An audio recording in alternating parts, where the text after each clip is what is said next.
Você hoje trouxe dois convidados fora de série, mas antes da gente chamar, eu quero que você se apresente ao público, fale seus trabalhos recentes, o que você anda fazendo, me conta tudo. Perfeito. De uma forma resumida. Ok, muito boa tarde. É uma alegria estar aqui no Festival do Japão. Meu nome é Maria Luísa Grantene, me conhecem na internet como Mo-chan também. Eu produzo conteúdo sobre anime, mangá e cosplay desde 2016. Sou cosplayer também há uns mais de 10 anos. Excelente cosplayer, diga-se de passagem. Obrigada. Comecei a dublar em 2021, recentemente era um sonho antigo, já tinha me formado atriz há muitos anos. Então é uma alegria poder ser dubladora e compartilhar essa profissão com os nossos convidados maravilhosos que vão subir ao palco já também. O que você anda dublando atualmente? O que você fez mais recente?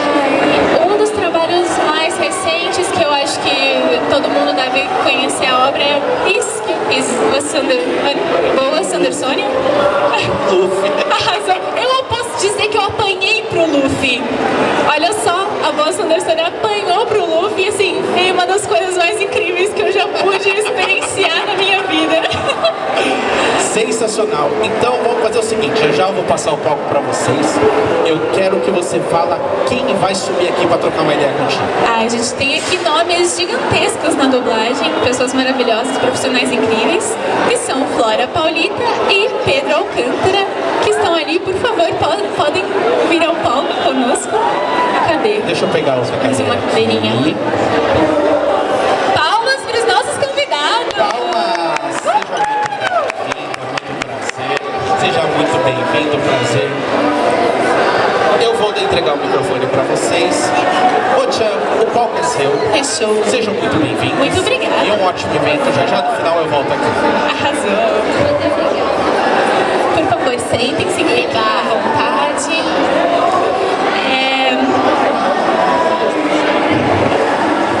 Desculpa, o hiperfoco foi pra ele, que tá pendurado. Se divertindo, sim. Mais pra baixo, Eu tô sem óculos, eu não consigo ver. Eu já anunciei vocês, mas eu gostaria que vocês falassem os nomes de vocês, o que vocês fazem, só pra reforçar, e também personagens que vocês já dublaram, já dando um spoiler da profissão de vocês. Eu primeiro? Achei que a gente ia fazer logo o nosso podcast. Então tá bom, muito obrigado. Eu sou Pedro Alcântara, sou dublador e diretor de dublagem. Dublei personagens como o Pablo dos Backyardigans, o Kobe de One Piece, o Iggy de JoJo's Bizarre Adventure, que eu também dirigi a dublagem. E esses são alguns dos trabalhos que eu já fiz. Agora é sua vez. Eu sou a Flora Paulita. Algumas coisas que eu fiz, acho que mais da cultura asiática, né? Japonês e coreano, assim. Eu fiz Naruto, eu faço a Moeg, nós somos um trio. Arrasaram, foi do mesmo time. Eu fiz a Guess do Jojo também. Eu fiz algumas participações em One Piece, eu fiz a Konis, fiz uma que eu não lembro o nome, e agora, nesse arco que saiu agora, eu fiz o Adatsumi, acho que é esse o nome dele. E não tem absolutamente nada a ver comigo. É maravilhoso. Eu também dirigi os filmes da Sailor Moon, que a Netflix lançou. E eu também faço a bonequinha maldita do Round 6, Batatinha frita, 1, 2, 3. Que viralizou e todo mundo usou esse áudio com a sua voz. E eu queria que vocês falassem o que significa ser dublador para vocês, aproveitando o movimento também desse último mês, que todo mundo compartilhou essa experiência e foi reforçando, né, a importância da dublagem no Brasil. O que é ser dublador para vocês? Pra mim, ser dublador é ajudar a construir uma ponte entre culturas diferentes, sem que a gente perca as nossas raízes aqui no Brasil, sem que a gente perca a nossa língua. Então, é isso. Eu gosto de contar histórias e eu gosto de ajudar a contar outras histórias. Eu acho que pra mim, ser dubladora é trazer a possibilidade de acesso à cultura e entretenimento para pessoas que não conseguiriam se não existisse conteúdo dublado. Arrasou. realmente, né? A gente tem uma porcentagem muito grande da população que consome principalmente dublado. E querendo ou não, mesmo que as pessoas gostem de assistir na voz original, eu acho que a nossa língua mãe é o português, né? Então a gente se relaciona emocionalmente muito mais quando a gente está ouvindo na nossa língua. Dentro, né, da carreira de vocês especificamente, quais trabalhos vocês sentem que tiveram mais orgulho em realizar? Ou que são muitos, né? Vocês fazem isso há muito tempo. Mas tem alguma coisa específica que dá um destaque ou que passa uma mensagem que pra vocês é importante? Eu acho que não é nem um destaque, assim, mas eu acho que todo mundo tem um xodó, sabe? Tipo, acho que todo dublador tem algum personagem que é seu xodózinho, assim, que você fala, ai, eu amo muito dublar esse personagem e tal. Eu acho que pra mim é a Pequena Miss Sunshine. Eu era muito criança quando eu fiz, mas foi muito importante, assim. Acho que foi uma das primeiras vezes também que eu me vi na tela, sabe? Então acho que tem essa importância, assim. Acho que Pequena Miss Sunshine tem esse lugar, esse destaque no meu coração. Mas acho que de destaque de trabalho acaba sendo a Ariana Grande, porque ela é meio que muito famosa. Justo. E aí todo mundo sabe quem é a Ariana Grande, então Sim, arrasou. Eu acho que a Ariana Grande parece nome de fonte de computador. de computador, é verdade. Ariana Grande tamanho 14. Podia ser Arial Grande. Arial Grande. E Exato. ela não é nem Ariana, nem grande. Exato, mas eu sou Ariana, então Olha tudo só. bem. Tá tudo bem. Tá tudo bem. Eu acho que no meu caso, o personagem do qual eu tenho mais orgulho, como você disse, são vários, eu gosto muito de quase todos que eu fiz, mas eu diria que o Kobe, porque eu tive uma oportunidade bem específica com ele, de crescer junto com ele, porque eu dublei quando eu era pequeno, pude dublar de novo na nova dublagem, agora eu tô dublando ele adulto, e também porque ele é um policial antifascista. Arrasou. Existe uma identificação pessoal também com o personagem. Importante. Ainda bem que é essa identificação. Essa é a Exato. identificação que eu tenho com ele. Excelente. E quando a gente fala de dublagem, muitas vezes acho que as pessoas pensam que é fácil dublar. O que é só chegar e falar ali, enfim. Não entendem a formação que precisa de ator e quais são os detalhes desse processo. Então eu gostaria que vocês comentassem um pouco dos desafios de dublar, dos desafios da profissão em si. Eu acho que, primeiro que é isso, é uma profissão, sabe? Como qualquer profissão, tipo, tem a parte chata e burocrática, tipo, tem que emitir nota todo mês, tem que saber fazer planilha bonitinho pra organizar os seus valores. E aí cada estúdio paga um valor diferente, então você precisa saber exatamente quantas horas você fez em cada lugar pra calcular. E aí tem que pagar imposto. Sim. Sabe, tem todos esses desafios e os desafios do dia a dia, assim, a gente não trabalha sempre. É muito raro, por exemplo, você ficar o dia inteiro no mesmo estúdio. Então, geralmente, você vai pra vários lugares no mesmo dia. E aí tem vários desafios do dia a dia, assim, de transporte, de locomoção, de chegar no horário, de anotar o lugar certo, no dia certo, de chegar lá, e aí tem um outro desafio artístico que é de, sei lá, de manhã você tá fazendo um filme de drama, que é live action, e aí à tarde você é um pequeno pônei, alegre, contente, e aí à noite você tá fazendo uma coisa de ação, mega gritado, um game, assim, sabe? Então também tem esse desafio que é artístico e vocal também, sabe? De você aguentar, fora que assim, a gente tem uma média de trabalho de 12 a 14 horas por dia, então é muito puxado, sabe? É muito puxado. E a gente acha às vezes que, eu só dublei 6 horas hoje, meu marido olha pra mim e fala, mano, isso é um horário de trabalho normal, sabe? Justo. E entrando aí no que a Flora falou, ainda tem uma questão de você não ter uma grande segurança quanto a isso, né? Então, por exemplo, se você está bem estabelecido no mercado, provavelmente você vai trabalhar muito, mas pode ser que você pegue uma baixa de trabalho e aí você não sabe como é que vai ser. Se você está começando, muitas pessoas que estão começando a dublar não conseguem ainda se sustentar só com a dublagem, então elas precisam dar um jeito de se desdobrar entre duas profissões, às vezes na área artística mesmo, a segunda profissão da pessoa, e ainda sobre a área artística tem toda a questão da formação, porque para aguentar esses desafios que a Flora falou, o desafio artístico, o cara tem que ser um ator ou uma atriz que manda muito bem, tem que conhecer muitas linguagens de interpretação, não pode estar só inserido em nenhuma coisa que é muito fã, tem que entender de tudo, tem que assistir muito filme, tem que entender de teatro, tem que entender de TV, de cinema. Então, é muito estudo, é um aprendizado constante e um esforço que não acaba.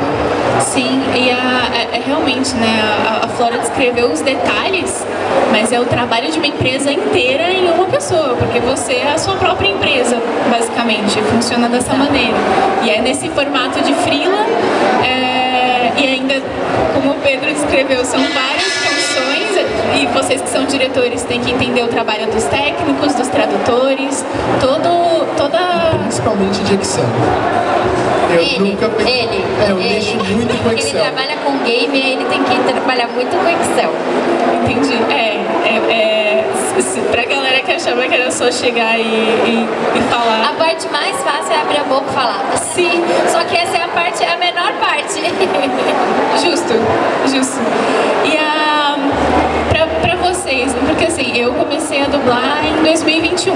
Eu me formei atriz em 2014, mas enfim, a vida me fez demorar pra entrar no meio.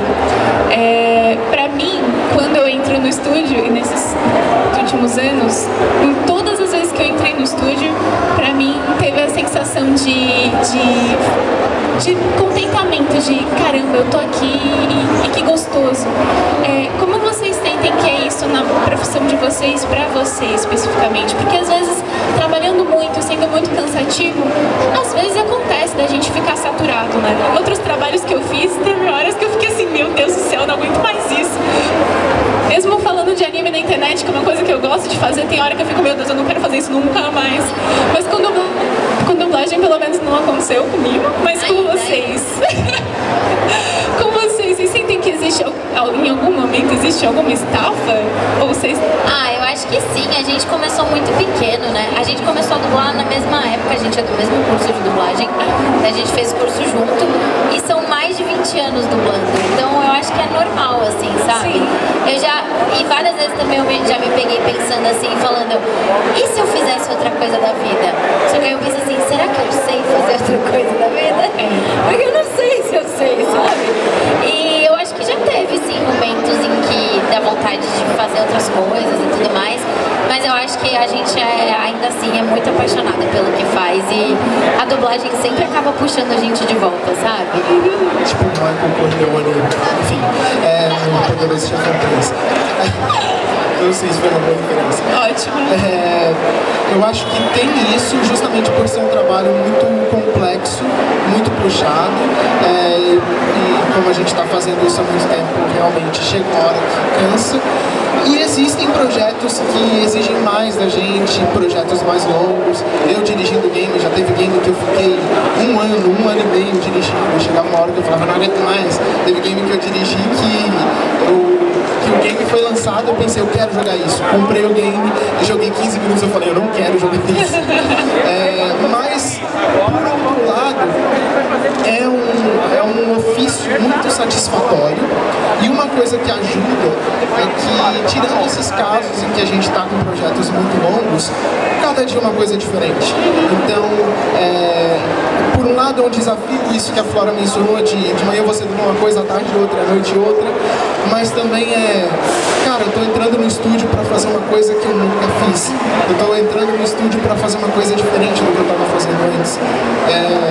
Então você tem ali, quando você trabalha na TV, você vai receber um papel e você vai passar meses interpretando aquilo numa novela. Ou você vai entrar em temporada ali com uma peça, com um espetáculo, você vai passar meses, às vezes anos, apresentando aquilo, e na dublagem você vai entrar e dublar um filme e acabou.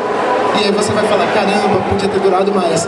E aí você vai entrar em outro estúdio e vai dublar um anime, e aí vai acabar e você vai falar, caramba, podia ter durado mais. Então tem esses dois lados aí. Entendi, muito bom. E a gente falando, você comentou de anime, pra vocês, qual a relação de vocês com o anime, tanto pessoal quanto profissional? Como isso se estabeleceu pra vocês? Porque a gente sabe que o público de anime valoriza muito a dublagem, desde sempre. resposta, acho que é um pouco diferente até de antes, de como as pessoas lidavam com isso de outras formas, em outras mídias. Como é pra vocês isso? Eu não sou uma consumidora de animes, assim, eu acho que, até porque na época que meus amigos da escola estavam sentados na frente da TV assistindo anime, eu tava dublando os animes. Então, eu não tive, tipo, a chance de antes ser uma consumidora. Eu lembro de, antes de eu dublar, assistir só 3 animes, que era Sakura, Sailor Moon e Cavaleiros do Zodíaco. Só. Todos os outros eu tive contato, tipo, já no estúdio. Mas, mesmo assim, eu acho que ele foi uma porta muito importante, principalmente pro mercado de São Paulo. Porque quando a gente começou a dublar, foi mais ou menos na época que a Animax veio pro Brasil. Então, foi uma época que teve muito trabalho. Muito, muito, muito trabalho. E eu acho que a chegada da Animax no mercado e que abriu as portas na Alamo para muita gente começar a dublar, de certa forma também ajudou eu e o Pedrinho a chegar no lugar que a gente chegou hoje, sabe? Porque foi muito importante, assim. Fora que era muito mais difícil, porque a gente não tinha o avanço tecnológico que a gente tem hoje. E era meio que assim, ou você aprende a dublar, ou você aprende a dublar, sabe? Ou você é bom, ou você não é. Ou você não dubla. Era meio que isso, assim. Então eu falo que pra mim anime foi uma escola de dublagem. Porque é muito difícil de fazer, não é uma coisa fácil. Você sendo uma criança de 8 anos sem ajuda tecnológica é muito mais difícil. Então eu falo que hoje eu acho que eu dublo do jeito que eu dublo porque eu tive a oportunidade de começar fazendo muito anime quando eu era muito pequena. Acho que quando eu era criança eu tinha uma relação com o anime parecida com a da Flora. Eu via algumas coisas que eram muito populares e o resto ficava no trabalho. Mas aí mais pro fim da minha adolescência foi virando a chavinha, eu consegui separar as coisas e eu passei a consumir como público também. E aí uma coisa que é muito interessante, além dessa história que a Flora contou, que realmente foi um marco ali para a dublagem de São Paulo, que foi a vinda da Animax, é que a relação do público de anime com o nosso trabalho é diferente. Talvez pela forma como os animes vinham para o Brasil ali na década de 80, 90, as pessoas tinham um contato mais próximo, elas faziam questão de ter um contato próximo com aquelas histórias. E como eu falei numa das perguntas anteriores, a gente estava ali ajudando a contar essas histórias, a gente está ajudando a contar essas histórias.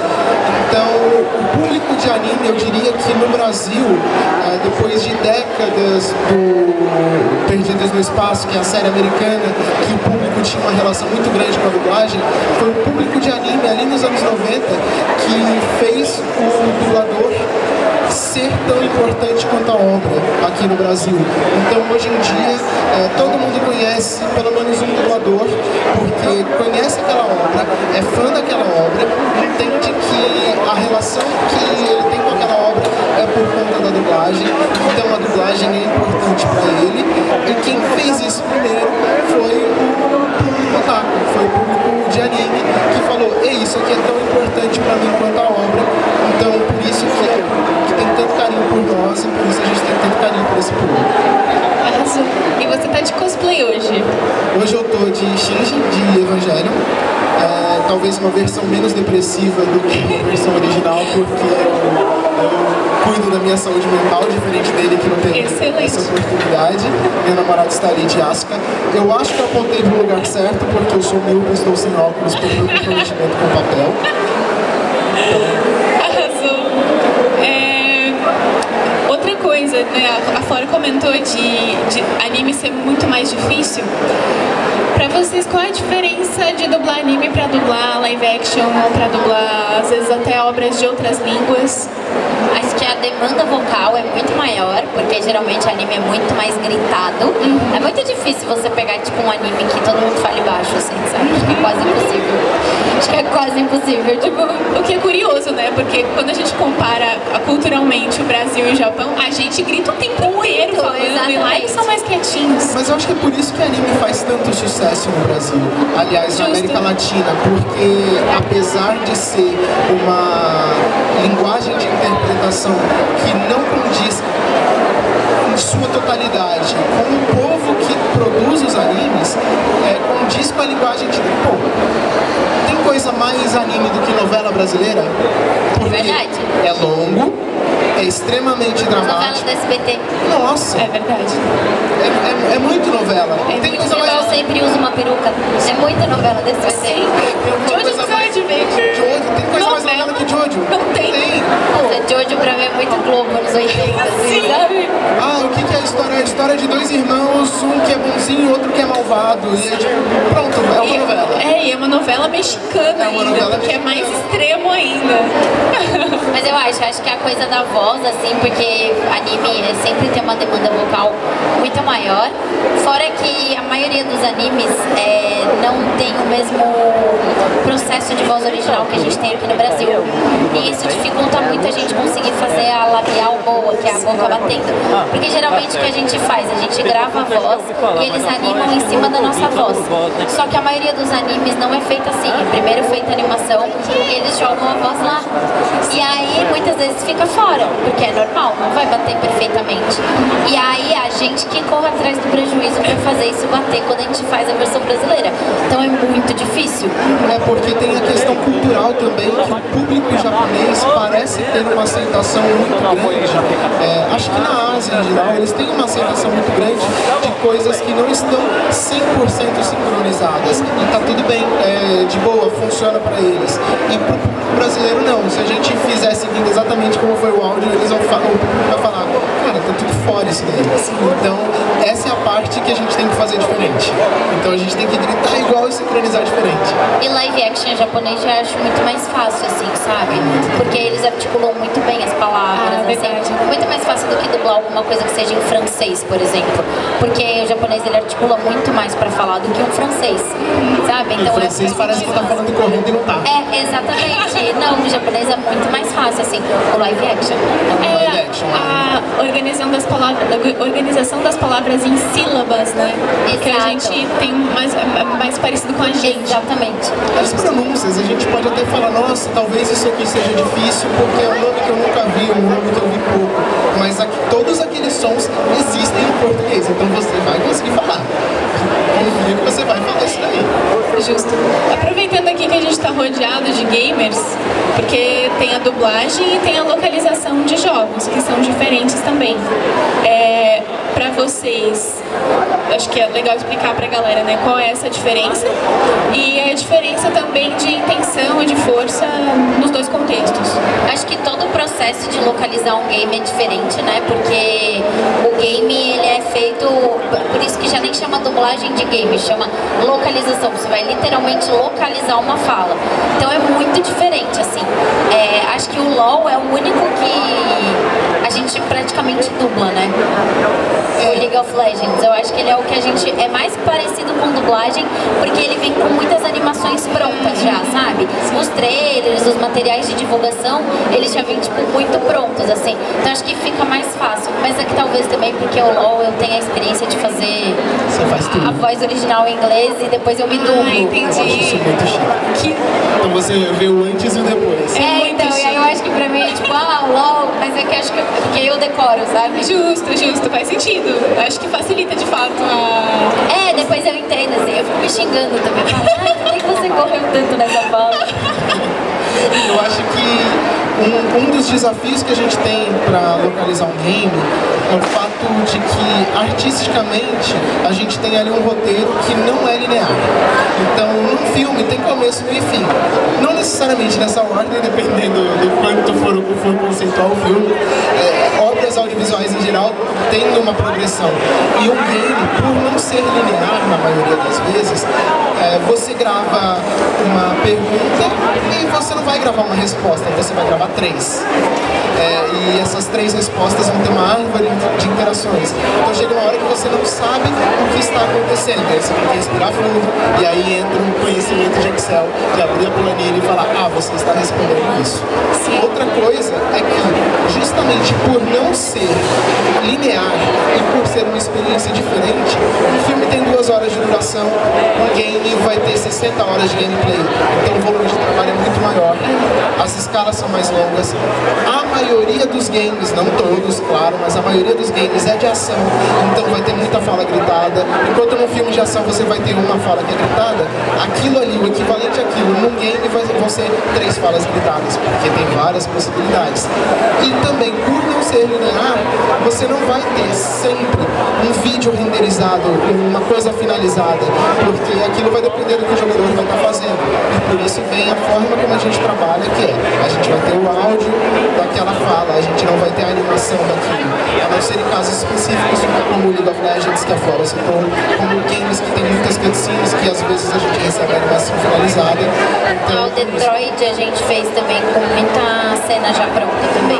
Ah, sim, esses games mais parecidos com filmes, que tem captura de movimento, tem uma chance maior de chegar pra gente com o vídeo finalizado. Ou às vezes quando é modo história, eles mandam pra gente a imagem dos atores gravando, sabe? Legal. Aí você recebe a imagem do ator cheio de pintinha na cara, assim, que é um negócio pra fazer a digitalização. Catafora digital. A catafora digital.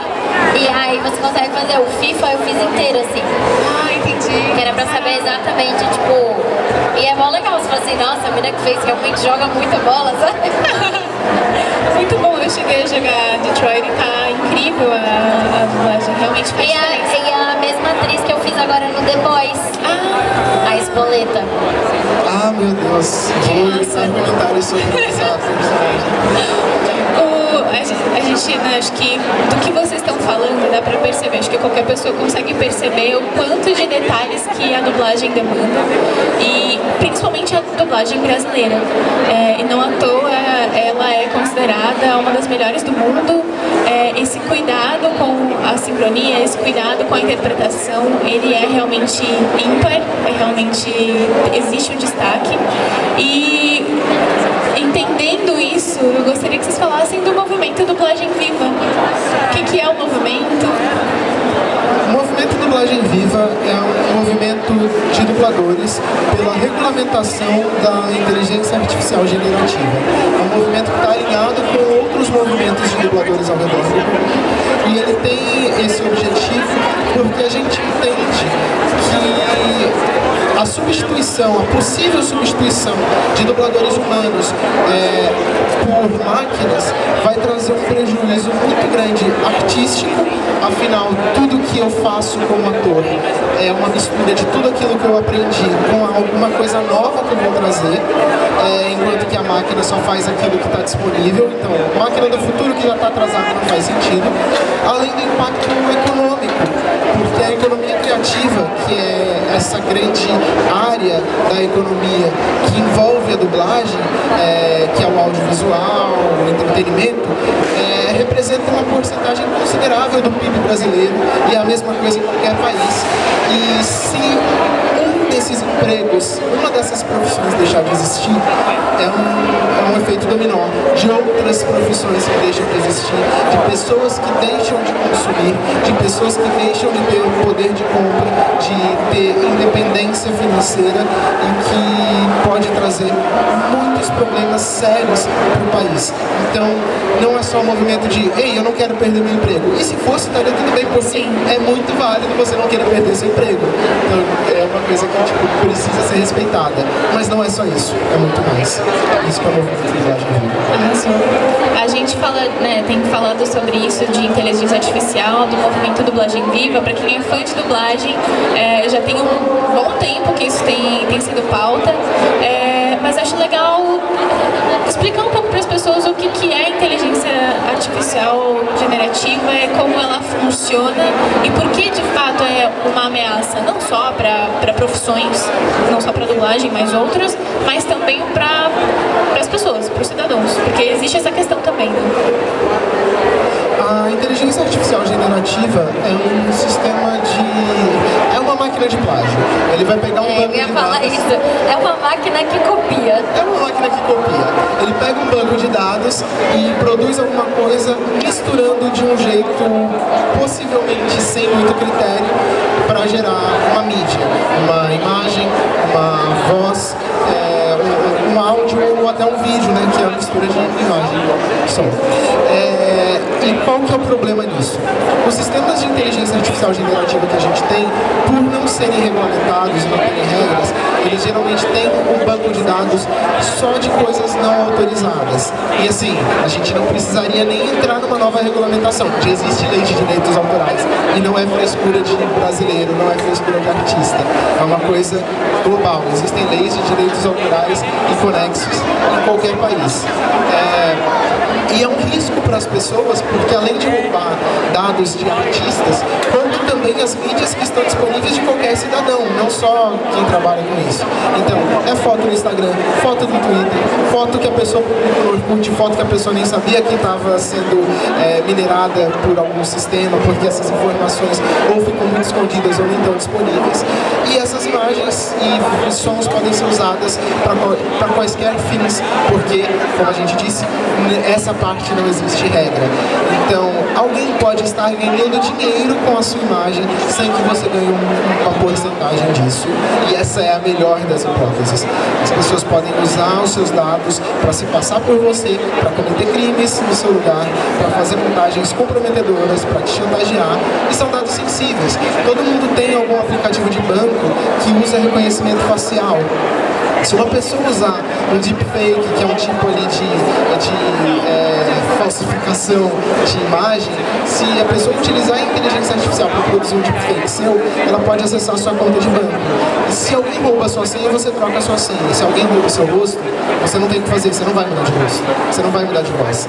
Então você tem esse tipo de problema. É um problema que é muito difícil de resolver, em alguns casos é até impossível.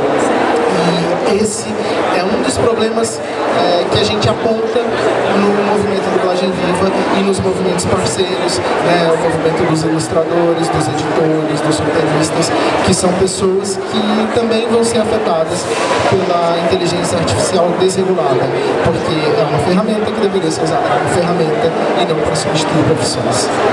Justamente. E aí eu gostaria que vocês compartilhassem também quais são as movimentações que têm sido feitas para justamente regularizar isso, né? A gente está, pela parte da dublagem, a gente está correndo atrás de alguns PLs, né, que são importantes para a gente poder ajudar nessa regulamentação da inteligência artificial, e toda essa correria está sendo feita através do Dublagem Viva, que é esse movimento criado por uma representação de dubladores e tudo mais, e que hoje está sendo encabeçado pela Dublar, que é a Associação de Dubladores Brasileiros. Então a Dublar hoje ela tomou um grande parte assim, da frente da representação, e junto com essa galera a gente está meio que correndo atrás de uma lei federal mesmo, que possa ajudar a gente, não só uma lei que regule a inteligência artificial, mas uma lei que, por exemplo, exija que todo o conteúdo seja dublado no Brasil. Isso já, ajudaria muito a gente a ter, a nossa profissão valorizada, sabe? Que não fosse, a nossa cultura valorizada. Exatamente, porque é muito fácil você levar e, colocar pessoas falando inglês e, botar uma máquina ali pra fazer elas falarem português e pagar muito menos, assim, pra elas, sabe? Então a gente tá tentando esse caminho através de várias leis trabalhistas também, que vão ajudar mesmo a manter a dublagem viva. Então, basicamente é isso, assim.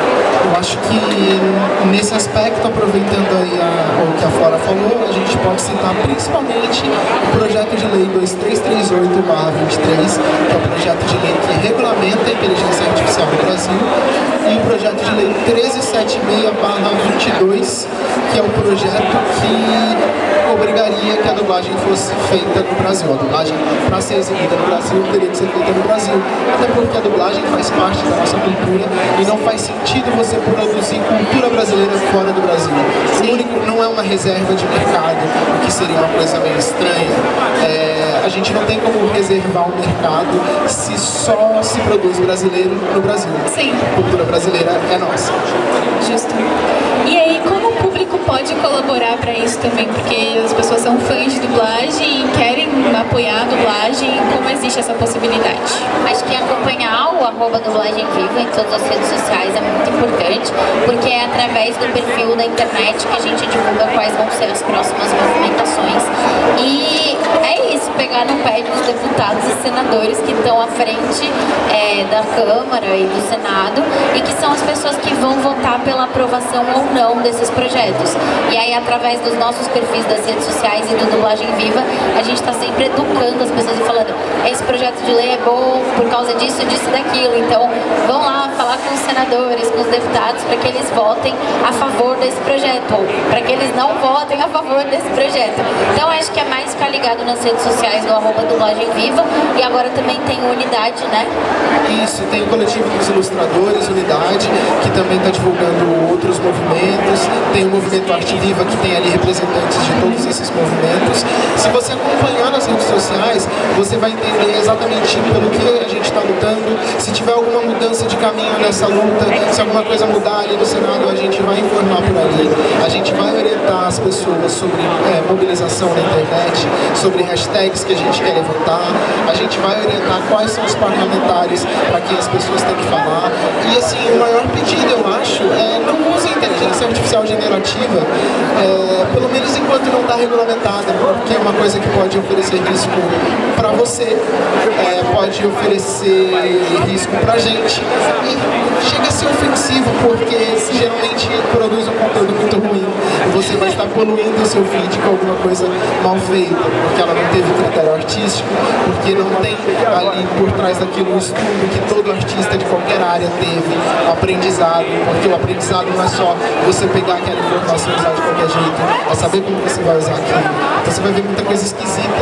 Então geralmente uma coisa esquisita, ela não é feita por alguém que entende daquilo, ela é feita, aliás, ela não é feita por ninguém, pela máquina. Então, esses são os pontos ali que a gente tem. Sim, claro. Parece uma conversa chata, porque política é uma coisa cansativa, mas a gente tem que entender que tudo acaba passando pela política. E não é, tudo tem a ver com política? Não, só o que importa. Só o que importa. Justo, faz sentido. Nem tudo tem a ver com política, só o que importa. E a gente não gosta, tem muito de, não confio nesses políticos, então participe. Vai lá e coloca a sua voz, marca um senador, não importa se você votou nele ou não, ele está ali para trabalhar por você. Sim. É assim que funciona. Você quer se irritar um pouco menos com política, se manifeste. Então, vi uma publicação problemática, vi uma notícia sobre alguma coisa ruim que aconteceu por inteligência artificial, marca ali um senador, marca ali um deputado e fala: olha, é isso aqui que está acontecendo enquanto vocês estão enrolando para aprovar essa regulamentação. Viu publicações do Dublagem Viva, da Unidade, ou de qualquer outro coletivo, ou de qualquer outro movimento alinhado ao nosso, marca ali um deputado ou senador que você acha que deveria estar vendo aqui. Sim, apoiem, né, iniciativas que realmente se dedicam a proteger as pessoas no geral. Exato. Não é só artistas, né? E lembrando também, acho importante a gente pensar no valor da arte. Acho que as pessoas às vezes subestimam isso, mas a arte ela é um fruto da nossa história enquanto humanidade. Então tirar a humanidade da arte não faz o menor sentido. Não faz sentido nenhum. Né? Vocês têm considerações finais pra gente nesses nossos últimos minutinhos? Algo que vocês gostariam de compartilhar, pessoal? Mensagens positivas? Acho que é isso, apoiar a gente, sabe? Muito importante, a gente já tá recebendo muito apoio. Acho que não desistir, porque também é um trabalho muito chato, sabe? Eu sei que muita gente tem o sonho de trabalhar com isso, tem o sonho de dublar, e fica meio desesperado, e fica meio tipo, ai meu Deus, mas a dublagem vai acabar, e agora o que vai ser da minha vida? Tipo, não vai acabar. A gente tá lutando muito diariamente para que não acabe, então não desistam, sigam estudando, que eu acho que isso é o mais importante. Estudar muito, porque não é um trabalho fácil, é um trabalho muito difícil, e que hoje acho que se destaca dentro do mercado justamente as pessoas que têm mais versatilidade e que têm mais referência, sabe? Para ter onde buscar. Então, estudem muito e é isso. Assine embaixo de tudo que a Flora falou. Então eu vou reforçar aqui a mensagem. Entendam que a arte é uma coisa importante para todo mundo. Até quem fala, esse bando de artista não tem nada a ver, você está consumindo arte. Se você ouve música, se você assiste TV, se você já leu algum gibi, um mangá, você consome arte. Aquilo ali foi feito por pessoas que merecem ser valorizadas. Então a arte, além de ser importante para todo mundo, ela é produzida por profissionais que estudaram para isso. Então, essas profissões têm que ser valorizadas. Respeite os artistas assim como você gostaria de ser respeitado na sua profissão. Arrasou. Muito obrigada pela participação. Palmas para os nossos participantes. Sigam a Dublagem Viva nas redes sociais. Flora Paulita e Fringo. @Fringo. @Fringo nas redes sociais. É Flora Paulita mesmo, né? Em todas as redes. Massa. Muito obrigada. Sigam a Dublagem Viva. Isso, muito obrigada. Obrigada. Queremos a Dublagem Viva.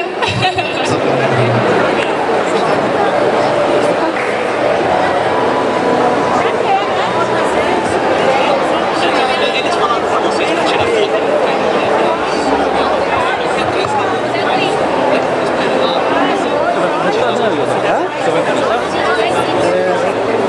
Não, pode começar. Fica meio como, cara. E uma salva de palmas para os nossos